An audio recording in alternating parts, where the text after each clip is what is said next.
Boa tarde a todos. Sejam bem-vindos para mais uma palestra do nosso primeiro ciclo de palestras sobre linguística cognitiva, pesquisas e tendências.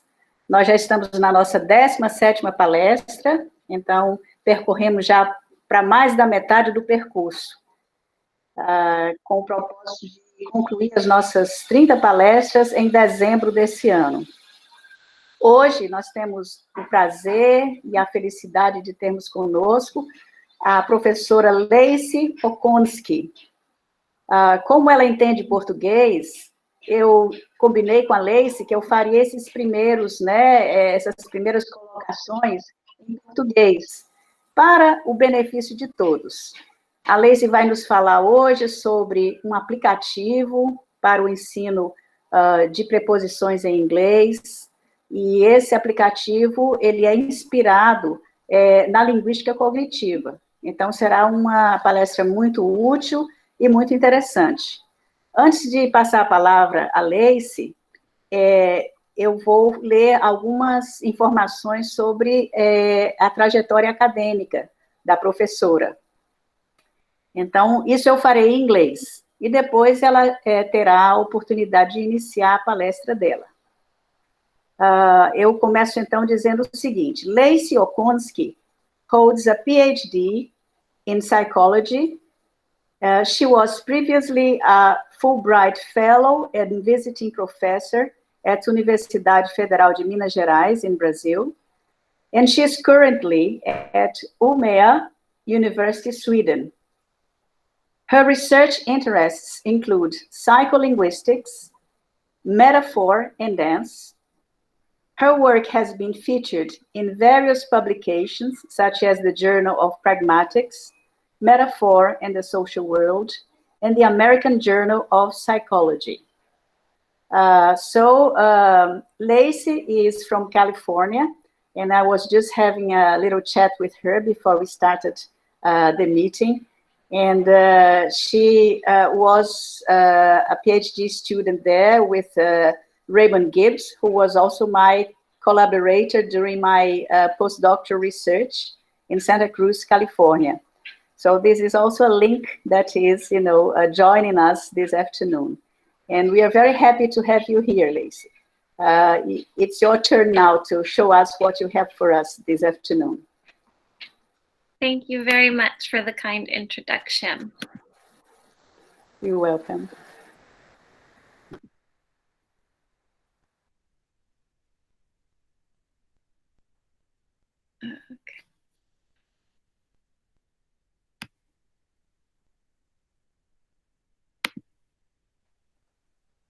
We only see your screen, not your image or ours when you're presenting.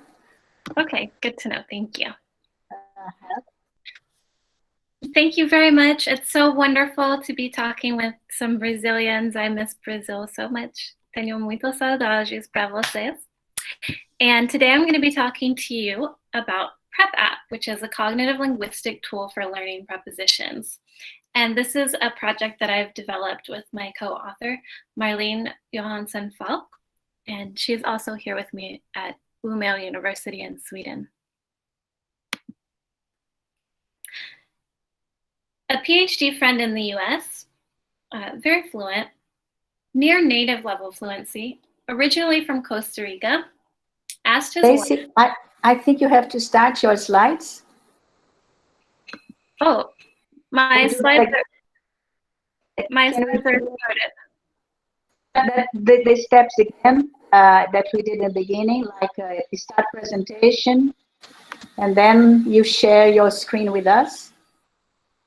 Okay, it says I'm presenting to everyone, but I'll do it over again. Yeah, we do the same steps again. Because it worked that time, so it should work now. Okay.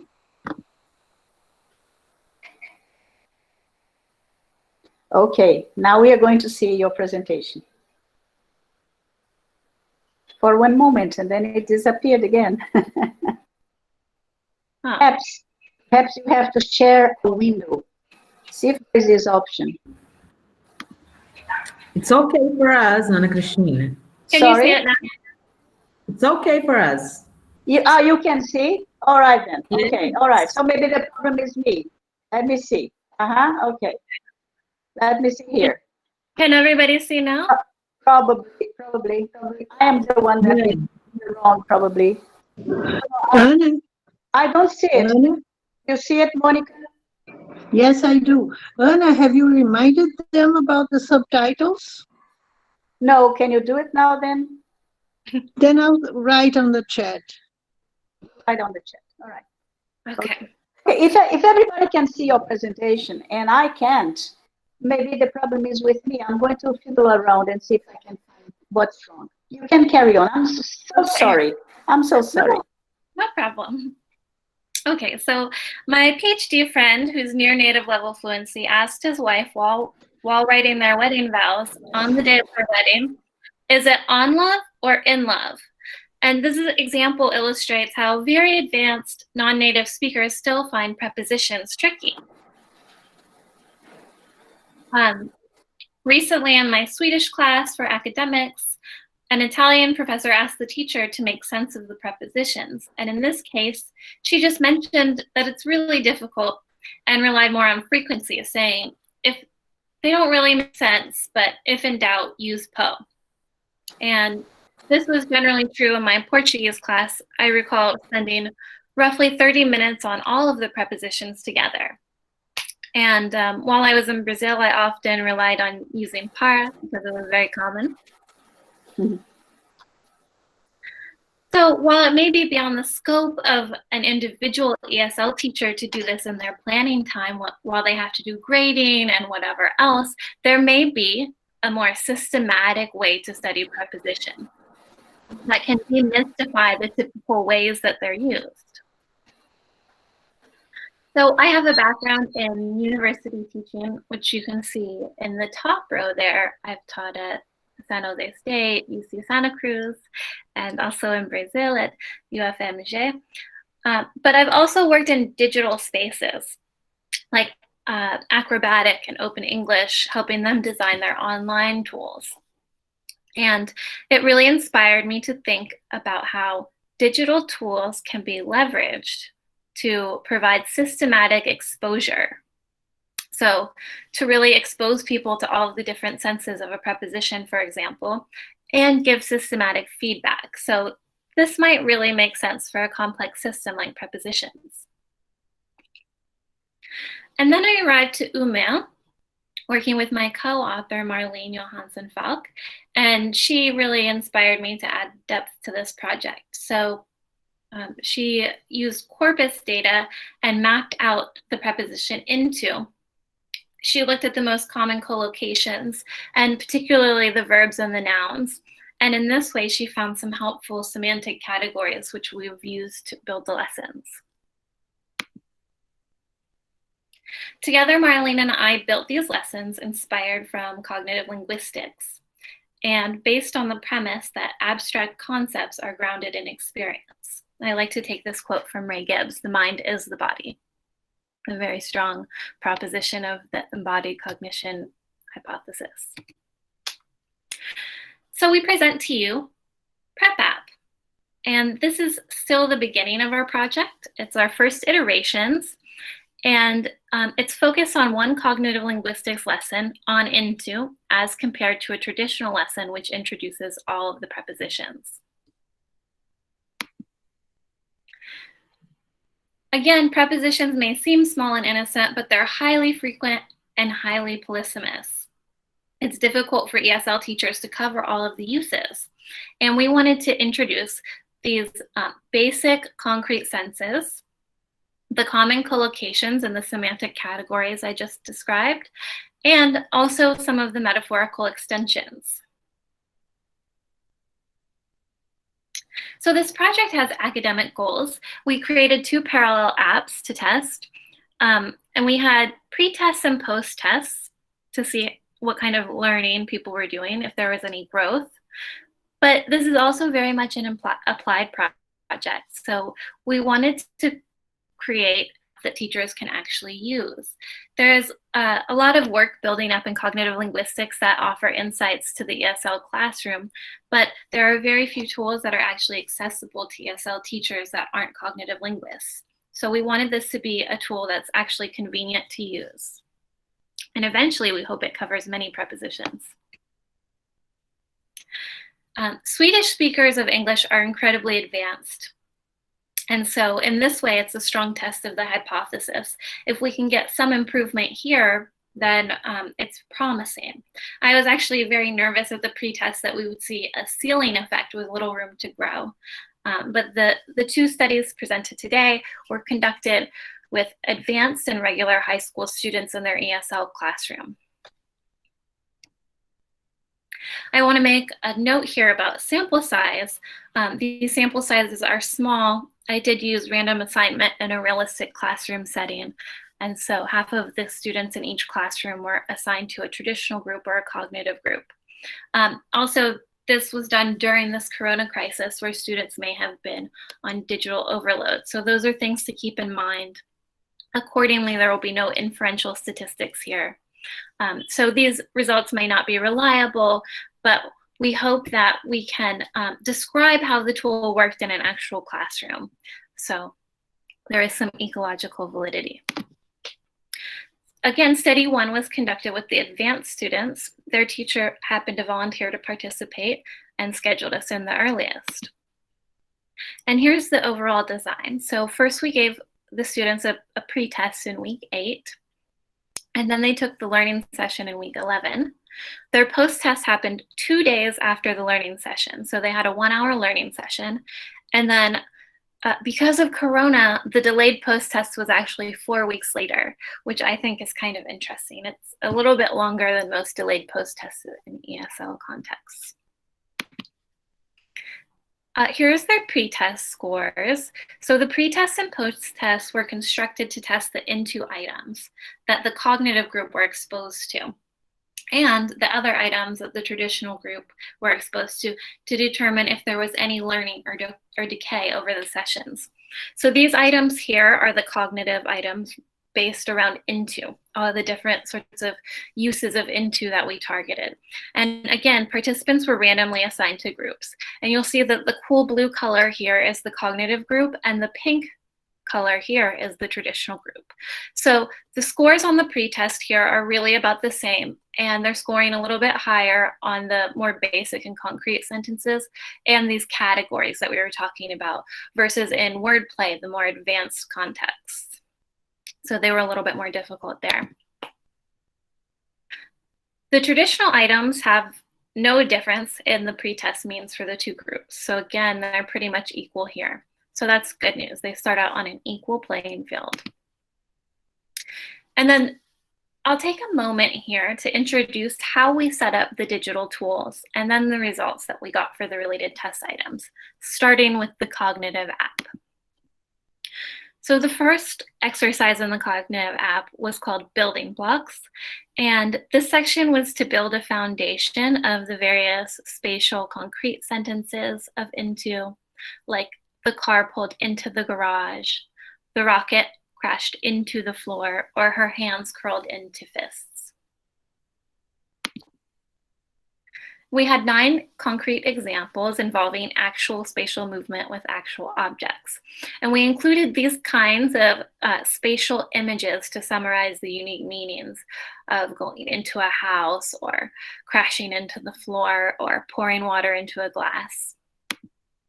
And you may have noticed M and LM in the images.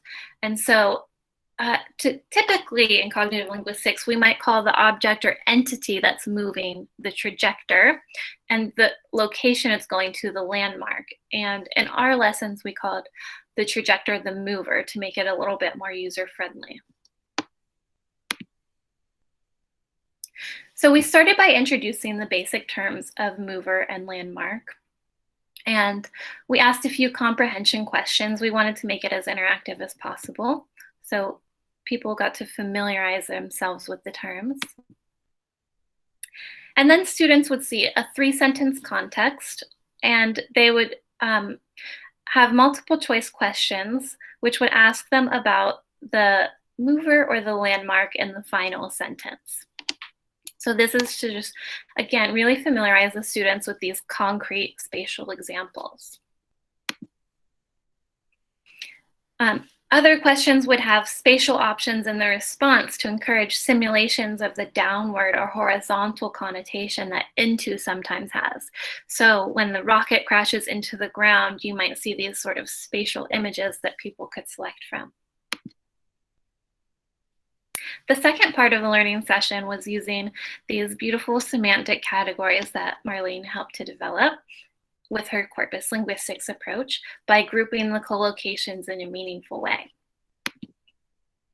For example, we start with separating concrete items into spatial configurations like cutting into pieces or going into physical spaces.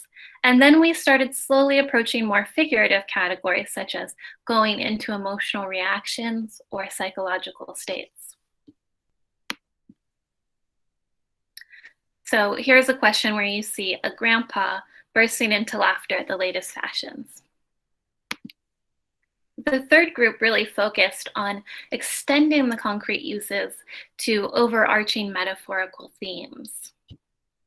We call that wordplay. These consisted of 11 mini lessons focusing on these metaphorical uses. Changes in motion is one metaphorical theme that was discussed and practiced with language activities. And here's an example question from wordplay where you see examples from the sort of down and negative connotations, such as collapsed into bankruptcy or slipping into crisis. And here we see feedback from a question regarding a woman who is just not that into that guy. So we tried to include images in the feedback and include specific information about why the question was correct or incorrect. So now I'll go over the results from this first study. First, did the cognitive group learn in 2 uses after using the tool? So this is just the group that was exposed to these cognitive lessons. And you can see here that in every single lesson, they do grow. So they start out in the 60s and 70s, and by the time they're done, they're in the 80s and 90s. So they gain 16 percentage points in building blocks, 17 percentage points in M&Ms, and 23 at wordplay from pre-test to post-test. And did the cognitive group outperform the traditional group after using their tools? So was really getting to know into in a much deeper level more helpful than the traditional method of showing all of the prepositions at once? And here we see that, again, the cognitive group in this darker blue color is outperforming the traditional group. And if you compare their gains, the cognitive group scored 12 to 18 points higher in each category. So what about the traditional version? This had grammar-based content, may or may not help with usage, and it's many prepositions introduced all at once, which is quite typical of a second language classroom. We used college-level content that did cover Swedish to English common mistakes. So it was potentially one of the better ESL contents that I've personally seen. It did have the added benefit of focusing on the specific L1 and L2 differences that could help advanced Swedish speakers. Yet it also uses obscure examples, loads of abstract grammar vocabulary, and introduces all the prepositions at once. Like many ESL resources, the approach to prepositions is somewhat negative, making it seem a little hopeless for the second language speakers, noting that one can expect to struggle hard and that there are often no clear correspondences between the languages. The lessons spend a of dealing between grammatical terms. Here's some phrasal verbs, phrasal prepositional verbs, prepositional verbs, prepositional phrases, betoning, simple and complex prepositions, and adverbs with complements, to name a few. But we're not necessarily convinced that these bits of knowledge, knowing the names, are going to help learners understand the nuances for specific prepositions.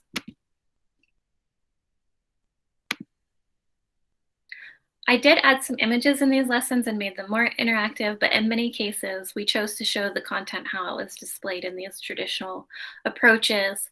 So for example, using this image of the phrasal verbs in a list, where students are expected to use rote memorization. And again, part of the reasoning behind this is because we want to show teachers the difference between our tool and what is traditionally done as well. So did the traditional group outperform the cognitive group after using their respective tools? The results don't really support that. So there's a very small increase in performance for the cognitive and traditional groups on the questions related to and sometimes taken verbatim from the traditional content. Yet the students in the traditional context do not outperform. In fact, the cognitive students here have 1 percentage point higher, so pretty equal. We can look at their individual scores. So on average, the cognitive group gained 11 points and the traditional group gained 7 points. So both groups did learn, but the cognitive tool was more effective. Now we'll talk about the delayed post-test. And again, this was nearly a month delay. So this is a really strong test of what was memorable here. And we see that the cognitive students are doing quite well on the building blocks and the category M&Ms. They're doing better over time in these categories, while they're kind of doing similar in wordplay. So we're not really sure why they didn't have as good of retention for wordplay. Both groups started with an average score of 73 on the traditional items, but here we see that the cognitive students are actually outperforming the traditional group here on items they've never seen before. So to summarize, the cognitive tool did provide an advantage for the related test items, while the traditional tool did not provide an advantage for the related test items. So the cognitive tool is more effective. Both tools and perhaps even taking the test did increase scores. The cognitive group scores showed the 4-week retention for the first 2 lessons, the building blocks and the categories, mix and match. So we did some modifications for the next iteration of the study. We added a section called a metalinguistic task. Well, we called it creative categories in the content, but we wanted people to have a creative task where they kind of look at the linguist's dilemma themselves by seeing some corpus data of how prepositions have these different uses and think of how to group them themselves. We split up the learning sessions to allow for more time for wordplay. So instead of having 1 hour for all 3 parts of the lesson, they now have 2 hours. And in the first time they do the creative task and they do the building blocks, and in the second learning session, then they do the category mix and match and wordplay. So in the creative categories task, this was open-ended, corpus-based task to organize authentic language uses. And so again, study 2, these were less advanced students, but still pretty advanced English speakers by many standards. And it had a similar sort of structure. They had the pre-test, but then they had these 2 learning sessions, followed by a post-test 1 day later. And then the following week, they had their delayed post-test. Participants were randomly assigned again to groups. So there were no systematic differences between the groups here on their pre-test. And for traditional items, again, there were no systematic differences here. So in the second group, did the cognitive group learn the into uses after using the tool? And again, we see here that they're improving. They're not as advanced as our last group who got into the 80s and 90s, but here they went from the 40s to 60s to the 70s and almost 80s here. So that's still some nice growth with less advanced students. And they gained 14 points in building blocks, almost 13 points in mix and match, and almost 27 points in wordplay. Did the cognitive group outperform the traditional group after learning their tools? So here we can see that the cognitive group is doing better on building blocks and wordplay, but not on mix and match. And this is odd, as in the last study with the more advanced students, we saw an 18-point advantage in this category section with the mix and match. So perhaps because we put building blocks in a different learning session, the distance between building blocks and mix and match was detrimental. So on this first test, they did not outperform them on the mix and match, and we can only really speculate as to why that is. Did the traditional group outperform the cognitive group after being exposed to their tool? Again, the traditional group did not outperform the cognitive group on the traditional items, but there is a very small difference between the group here on the post-test. Again, the cognitive students have a slight advantage here, but probably not reliable. So what about this delayed post-test? There's a 1-week delay, and what was memorable? So for the into items, after the 1-week delay, we do see very little decay in the memory for the cognitive group. And in fact, it appears as if some learning had occurred. So the mix and match category, they didn't outperform the traditional students. But then we see here with the delay, they're actually doing much better than they did one day after being exposed to the content. So these scores are really quite promising. The traditional group does not see an advantage for traditional items over the delay. And in fact, again, the cognitive group slightly outperforms them.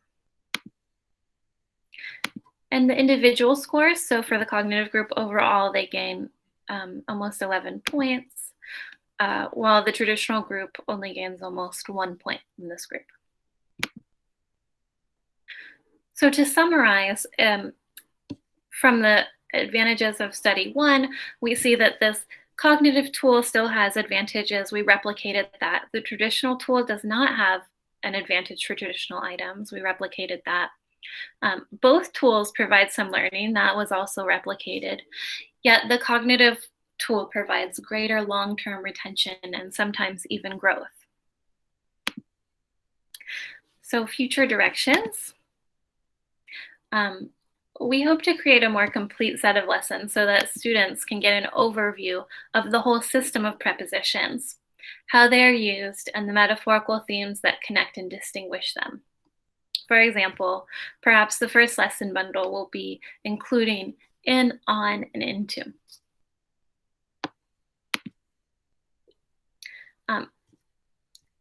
Previous analyses and preliminary analyses show that in is partly used together with similar categories of nouns, containers, difficulties, parts, and wholes, but can also be used in terms of position to be in charge or in office.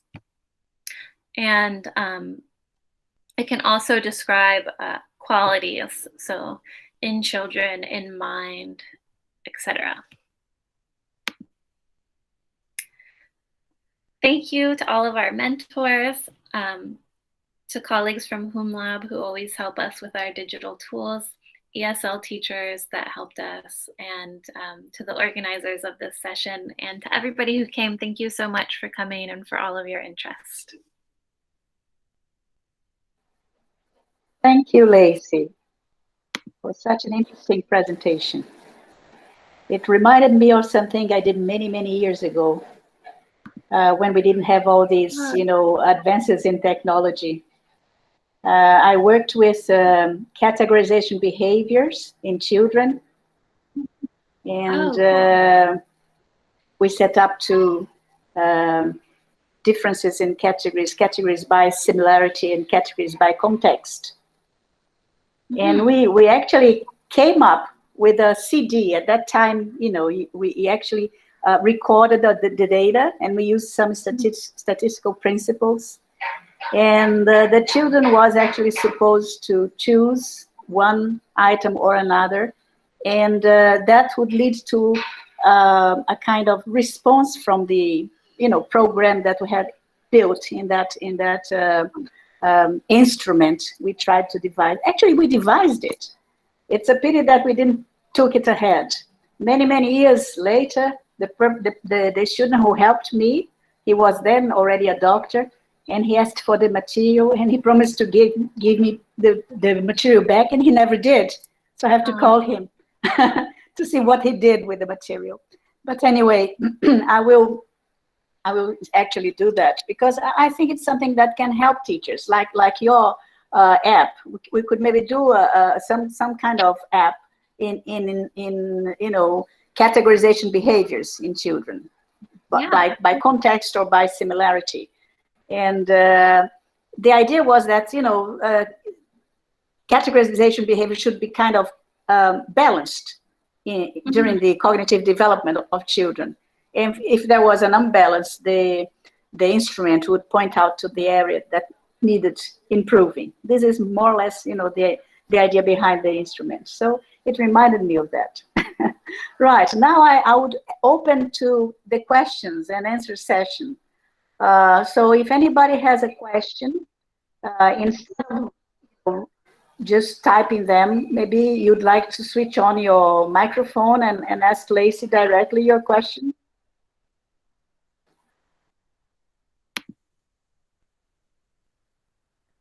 Or if by any reason you prefer to write, that's okay. We can also read out the question, and Lacey is pleased to answer you. Hello. My name is Fabio. I'm from São Luís, and I just want to say congratulations for Lacey project. It's very interesting to teach English through this cognitive side, and I want to know if she is perhaps developing another project like this out of propositions, another project with cognitive in this cognitive area.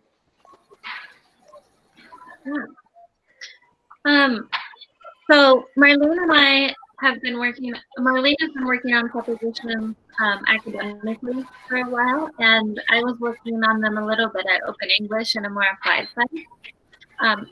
So we have also been developing a method for identifying metaphoricity and preposition. And we have a grant that is applying to apply this method in natural language processing context, so that you could get like a smart computer type of system.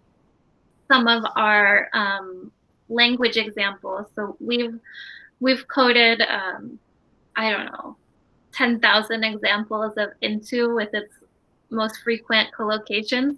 And so can we feed this to a neural network and see if they can recognize the metaphoricity or not in many of these phrases, because they are highly frequent, so it could be valuable.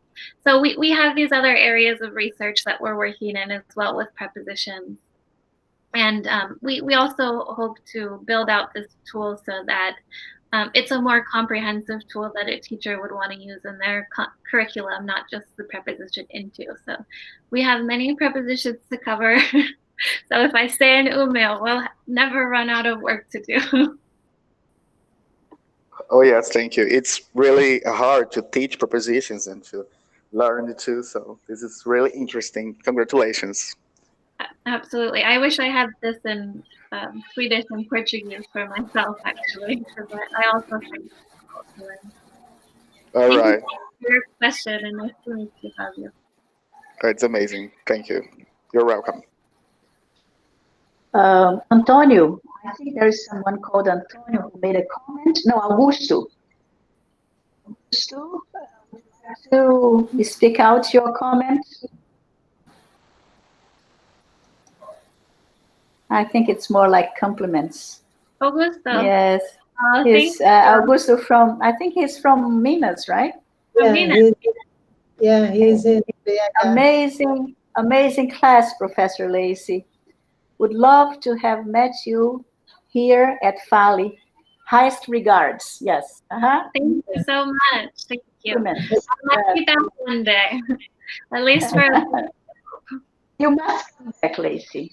I would love to. And this time when you come, you're going to, I mean, it would be nice if you could come to Fortaleza and São Luís, where I live in Fortaleza and Monica lives in São Luís. I would love that. Yes, let's see. There will be something popping up on your, project. In our project. All right. Then, Okay, Monica, there you are. Be here with us to visit the tribes. Good. I would love Luciani that. has just joined us. Luciani from Minas, your colleague, has just joined us. Luciani Correa. Luciani. Okay, does anybody else would like to have a comment, to ask a question? Mariana Soares has a question, Ana. Okay, Mariana, would you like to speak it out?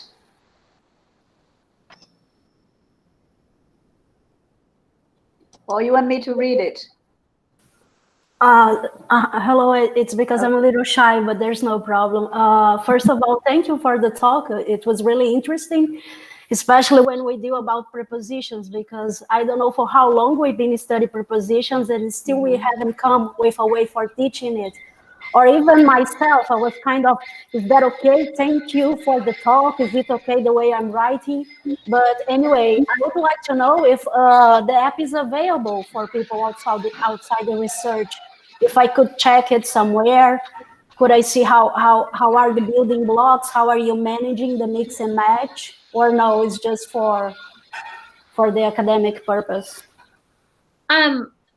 So I'm going to start working on transferring the content into a platform called Canvas, which many universities use. Does anybody use that one in Brazil? Canvas? Could you repeat again? I didn't catch your question. If anybody uses Canvas in Brazil, it's I'll type it in the comments. Okay. Canvas. It's a learning platform. I've heard of it, but I'm not sure. I'm not sure if it's used in our universities. I am not sure. Canvas. Learning platform. Yeah.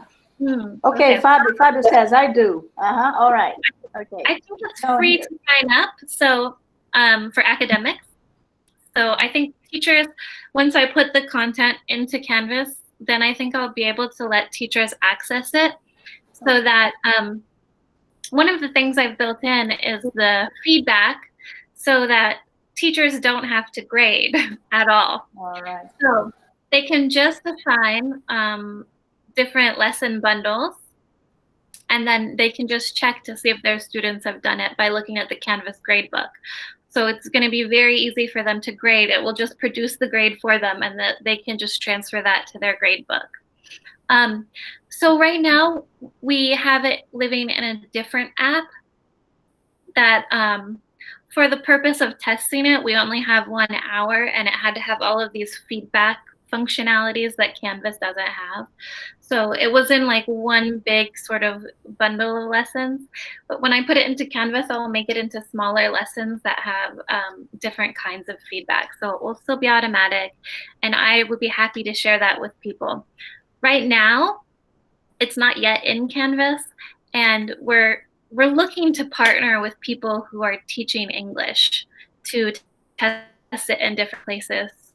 So we've only tested Swedish students, but if you're an English teacher and you'd like to do that, then we're definitely open to that. But yes, it should be available soon on Canvas. So if you want to follow me on Twitter, I often make announcements about it on Twitter. Yes, please. Could you leave your Would you leave your address so that people can write it down? The chat. Yeah, I think I'm just Lacey Okonsky on Twitter. If you just look up for Lacey Okonsky, should you should be able to in the right place. Okay, right. Okay. Anybody else? If there is nobody, I think I have a curiosity I would like to ask you, Lacey, about your, your statistics, your graphs, because sometimes the difference was so slight. Like there was one, I don't know precisely which graph it was, which figure it was, but there was a difference between the two columns. One was 72, the other one was 65. Well, at face value, you say, well, the cognitive group performed better. But then if you apply a statistical test, that little gap between one and the other might not be significant. So do you have an inbuilt statistics test, in the app, or have you done your statistics, No, and we could combine the classrooms and then probably do some inferential statistics. The thing is, you need about 30 participants per group, so we would need to run more tests. And there's also the case that when you have a particular classroom, there's a different variable going on there. So it's difficult to compare what happens from one class to another. So there has to be random assignment within the class so that I can really compare the traditional to the cognitive. Otherwise, I could take one class and they could all be cognitive and another class all traditional, but they could get also different content that could make it better or worse and be at different levels themselves or have a better teacher in this class. So so many variables. But there is the SPSS, the statistical package for the social sciences, and the tests there are devised as they are non-parametric, and so they are in the internet, I think, for downloading, and they're kind of very easy to use. I'm not good at statistics, but I like to ask, because this is what I used in my thesis many years ago, and it was kind of hard at that time. But these days there is the facility of so many tools. And one of the things I heard about SPSS is that it is very easy to use these days. You probably know about it better than I do. I'm familiar with SPSS. Yeah. I've in there. I think we would really need more participants, because of course, when you don't have enough participants in the experiment, even if the difference, so if we had that same difference but with 30 participants, it could be statistically significant. But even with 18 participants, probably not going to be statistically significant. That's true. Because you don't have statistical power. But yeah, we hope to and another thing is we're still trying to figure out what works for teachers to use it. So we've changed it a little bit. So it's an exact replication with the exact same level of students as well. So we've gained certain insights about how advanced and less advanced students use it, but at the same time, we still don't have the power for statistical tests. But absolutely, I think it would be definitely beneficial to have more. I think it would give you more, precision and certainty in what the results show. But one thing is striking, the effect on long-term memory. The cognitive group did perform much better in long-term memory, retests. Yeah. So that's good. That shows that there is this advantage as regards the traditional, teaching, right? Yes. Yeah, Monica, that was exciting. I don't want to carry on a one-to-one conversation here. So let me see if people in the audience still want to ask questions. Okay. Does anybody else want to ask a question?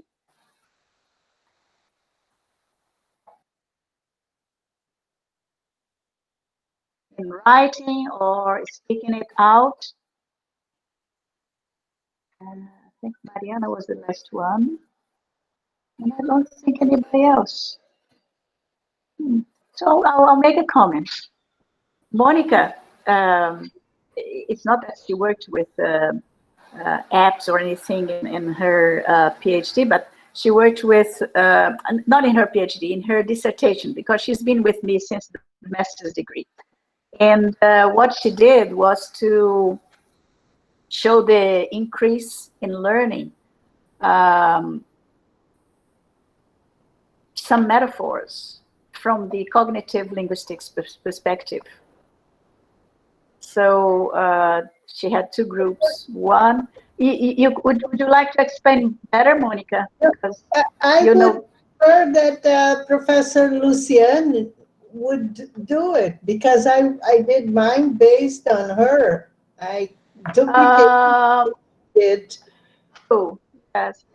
Basically, it was just showing that if you go and teach people discontextualized prepositions and English expressions, the learning is going to be less than if you contextualize it from a linguistics, cognitive linguistics perspective. Yeah, Professor Luciani had a cross-cultural experiment as far as the cognitive instruction. The instruction on metaphor would help the students in terms of vocabulary learning. Mm-hmm. And then I did the same, a smaller experiment, because hers was much, involved a larger number of students. Right. But I got to the same results she got. Remember it, when they have instruction on metaphor, they tend to be much better in terms of vocabulary learning. So, that's right. Yes. Yeah. And you carried the experiment with two groups, right? One without metaphors and one learning the lesson through. Yeah, one group. Luciani has something to say. Luciani, hi. Hi. Would you like to say hello to your friend Lacey? Hi. I talked to her today already. Okay, Hi. but now you. I just wanted to mention. It's a comment, but I mean, I think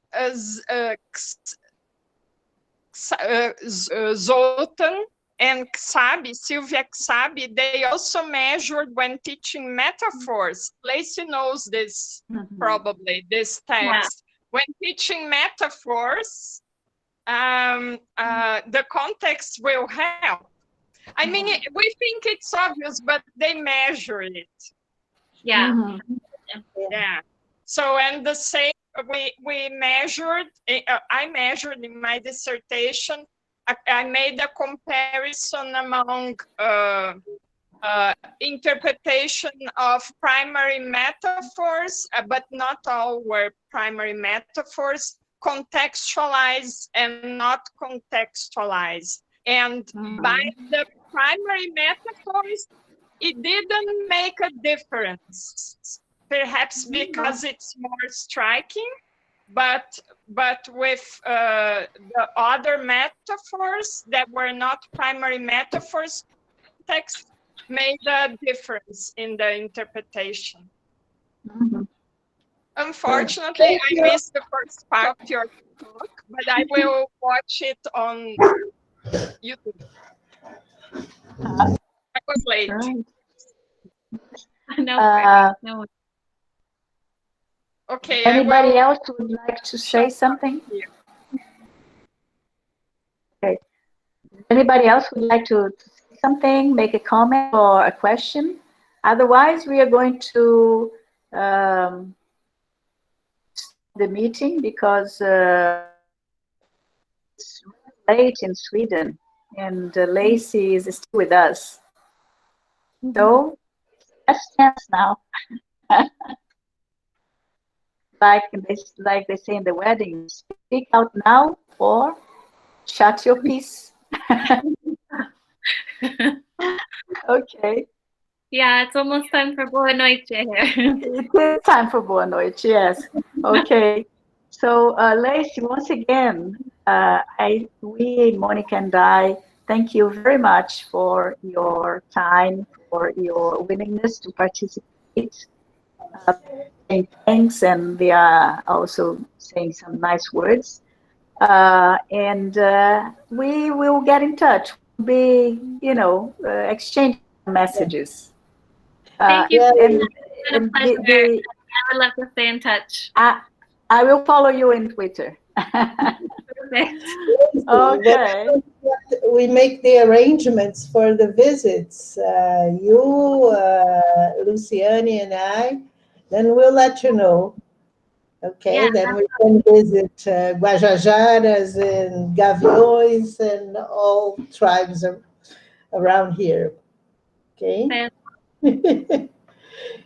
I'll let you know. Thank you again for being with us, for such a great talk, very interesting, very enlightening, and hope we see you again soon. Thank you. Muito obrigada. Boa noite. Boa noite. Boa tarde. Boa tarde para nós, boa noite para vocês. Está quase boa noite, Lacey. Sim. Então, até a próxima. Tudo de bom. Tchau, obrigada. Tchau, tchau. Mônica? Oi. Só mais uns minutinhos aqui, né? Presentes, né? E pedir que visitem o site. Não, é o que? Sigam a Lacey no Twitter, quem quiser mais informações sobre o aplicativo. É o YouTube, né? Para ir lá no YouTube, no Instagram, no Face, né? Para divulgar as palestras, porque nós ainda temos 13 até o final do ano e sempre muito interessantes, porque as pessoas foram convidadas assim, como se diria, a nata da nata. Pois é. Exatamente. Nós ainda temos para a próxima semana, nós temos a professora Margarida Salomão, que vai nos falar sobre empreendedorismo e política, né, sobre uma ótica dos frames da linguística cognitiva. E a professora Margarida é realmente um dos expoentes da linguística cognitiva, não só no Brasil, mas internacionalmente também, além de ser deputada federal. Então, pronto, gente, eu acho que queríamos dizer isso, né, como a Mônica lembrou, nos sigam no Twitter, também no Face e no YouTube. Recomendem, divulguem, compartilhem, né, deixem um like. E com relação a quem tiver interesse no aplicativo, naquela ferramenta que a professora falou hoje, que também a sigam no Twitter, é Lacey Okonsky. Vocês têm o nome dela no convite, no formulário que preencheram para a reunião de hoje. A reunião de hoje foi um pouco mais curta, porque na Suécia já está bem avançada a hora. Exatamente. No caso do COVID, né? É o caso deles, são 6 a mais, exatamente. Então, há pessoas que estão entrando agora, mas a reunião já terminou por causa disso. Além de ter sido uma palestra muito específica, quem não, talvez tenha tanta familiaridade com os aplicativos para ensino de línguas e tudo mais, né? Ela também falou dentro do tempo previsto, e, apesar das perguntas e comentários, nós já terminamos aqui 1 hora depois, né? Mas, como a Mônica falou, não deixem de nos seguir no Twitter, no YouTube, no Facebook, e quem quiser mais informações sobre o aplicativo para o ensino de preposições em inglês, sob a ótica da linguística cognitiva, o nome da professora é esse aqui que eu estou colocando agora aqui no chat. Vocês seguem a Lacey Okonsky. Inclusive, lembrando que no YouTube não aparecem os slides, né, Ana? Só no Face. Só na página do Face. No Face nós temos, eu tenho postado os slides das palestras. No YouTube é a própria reunião que nós gravamos, e elas estão ali para quem não teve a oportunidade, ou para quem quer ouvir novamente, né? É isso. Pois então é isso, a gente já poderia até encerrar, não é? Deixa eu ver aqui. Alguém tem alguma pergunta, aproveitando que há o espaço em relação a certificado, em relação à carga horária? Alguma dúvida que haja? Pelo visto, não.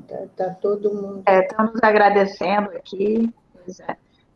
A gente tem que estar preparado para isso. Algumas palestras serão mais curtas. Pois não. Boa tarde, professora. Como é que é essa questão de certificado, professora? Como é que a gente tem acesso a esses certificados?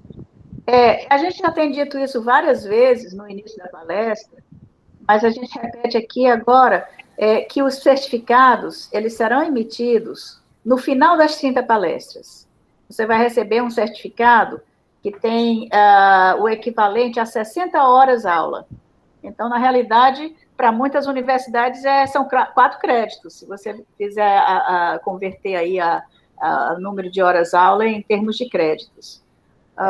E o que eu sempre digo se alguém precisa de uma declaração, talvez para trabalho, para concurso, seja por que razão, nós poderemos, nesse momento, né, com a brevidade máxima, nós poderemos fornecer uma declaração.